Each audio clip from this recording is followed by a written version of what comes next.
Pour la première fois depuis près de 2000 ans, Jérusalem est enfin prête à entamer la construction du troisième temple. L'autel a déjà été construit, les objets sacrés ont été recréés, les prêtres ont déjà suivi une formation et même la génisse rousse est déjà séparée pour le sacrifice. Pendant que le monde entier est distrait par les guerres, par l'avancée de l'intelligence artificielle, par les crises financières et politiques, les signes deviennent de plus en plus clairs. Et aujourd'hui, je veux te montrer quelque chose de très sérieux et dont on parle peu, comme l'apparition d'un nouveau grand prêtre en Israël prépare le terrain pour l'accomplissement des prophéties de la fin des temps. Mais avant de continuer, profitant pour t'abonner à ma chaîne, active la cloche de notification parce que je veux toujours t'apporter les dernières nouvelles basées sur la parole de Dieu, d'accord? Maintenant oui, allons-y. T'es-tu déjà demandé pourquoi Jérusalem est si importante? Cette ville est comme l'horloge de Dieu. Tout ce qui s'y passe fonctionne comme un signe du temps dans lequel nous vivons. La Bible en parlait déjà dans Zacharie chapitre 12. Jérusalem serait comme une coupe qui enivrerait les nations, un fardeau que personne ne pourrait supporter. Et c'est exactement ce que nous voyons aujourd'hui. Cet endroit est le théâtre d'un conflit entre trois religions, l'islam, le judaïsme et le christianisme. Jérusalem a déjà été détruite, reconstruite, puis détruite à nouveau, et aujourd'hui elle est de retour entre les mains du peuple d'Israël. La Bible raconte que Dieu a choisi Jérusalem comme son lieu spécial, et c'est là que les événements les plus importants de l'histoire vont encore se produire. Et tu sais ce qui est le plus impressionnant? Après tout ce temps, une figure qui avait disparu depuis presque 2000 ans est réapparue, le grand prêtre. Et pour que tu comprennes bien l'importance de cela, nous allons rappeler rapidement quel était son rôle au sein du peuple de Dieu. Dans l'Ancien Testament, le Seigneur a établi quelque chose de très sérieux sur le mont Sinaï. La Bible dit qu'il a choisi Aaron et sa famille pour servir comme prêtre devant lui. Et parmi tous les prêtres, il y avait le grand prêtre qui avait vraiment un rôle très spécial. Il était le seul à pouvoir se présenter devant la présence de Dieu dans le Saint des Saints. Une fois par an, le jour de l'expiation, cet homme traversait le voile et entrait dans l'endroit le plus sacré du temple pour offrir le sang d'un sacrifice pour les péchés de tout le peuple. Personne ne pouvait faire cela à sa place, ni les rois, ni les prophètes.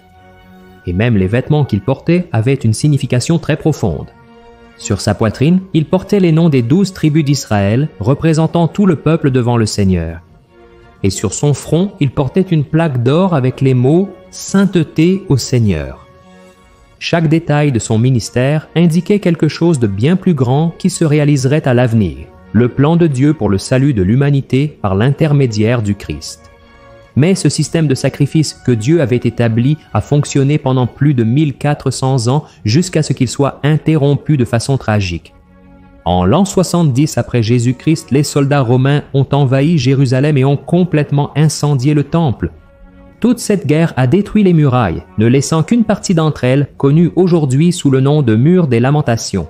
Le feu a détruit le sanctuaire et le sang du prêtre a coulé sur le sol de l'atrium.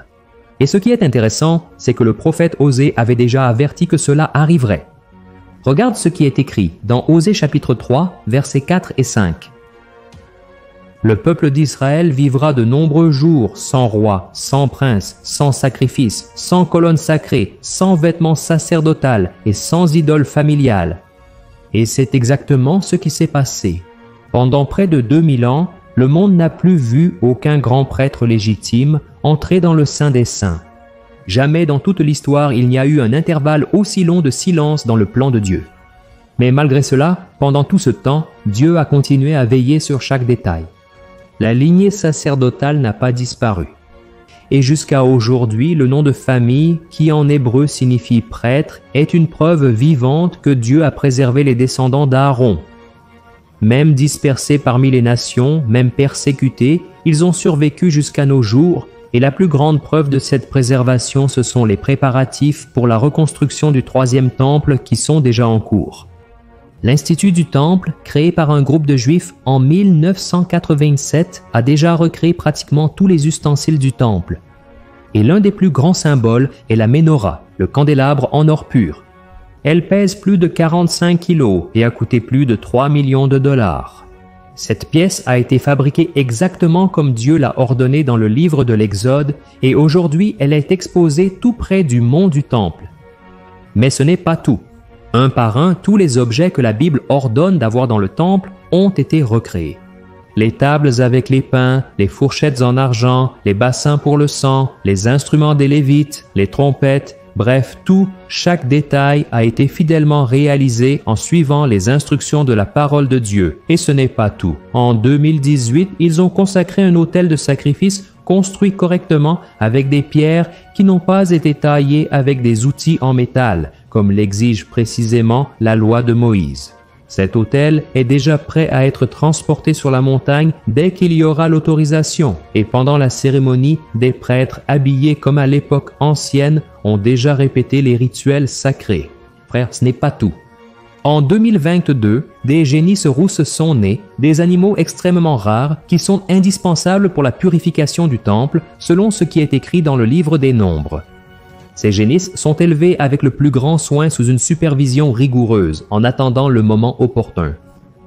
Frère, pièce par pièce, tout est déjà en train d'être prêt, mais il manque encore quelque chose de très important, le grand prêtre lui-même, et c'est de lui que nous allons parler maintenant. Récemment, le Sanhédrin, ce conseil qui existait à l'époque biblique, a été réformé par un groupe de rabbins plus radicaux qui croient fermement à la construction du troisième temple.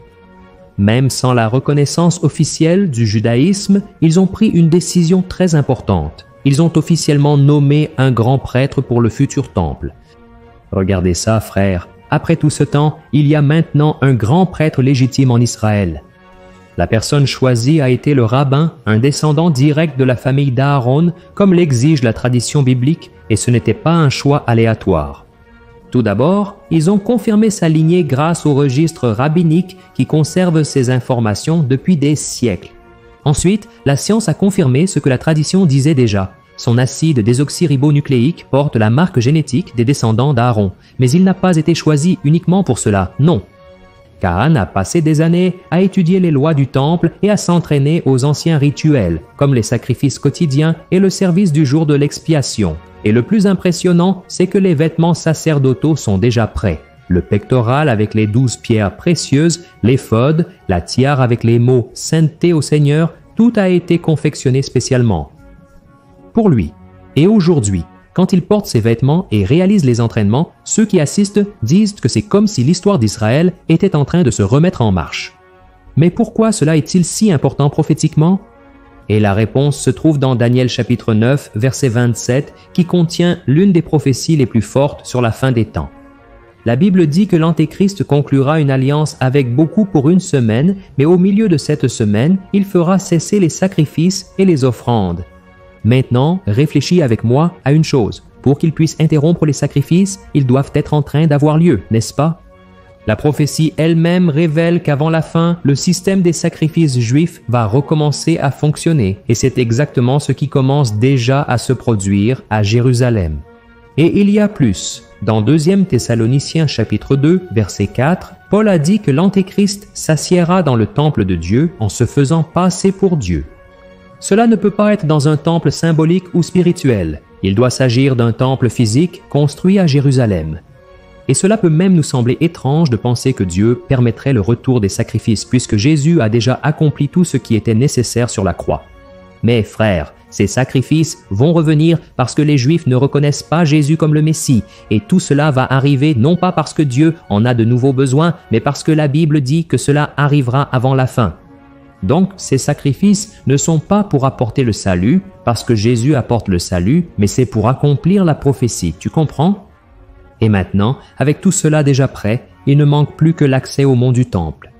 Aujourd'hui, cet endroit est contrôlé de façon assez complexe. La sécurité est assurée par Israël, mais un groupe islamique jordanien gère l'administration du mont. Les Juifs peuvent même visiter, mais à des horaires très restreints, et ils ont l'interdiction de prier ou de faire tout type de rituel là-bas. Mais ces dernières années, les choses ont commencé à changer. De plus en plus de Juifs montent jusqu'au mont et le nombre de visites a beaucoup augmenté. Pour résoudre cette impasse, 3 solutions sont possibles. Premièrement, un accord politique devrait être conclu permettant le partage de cet endroit.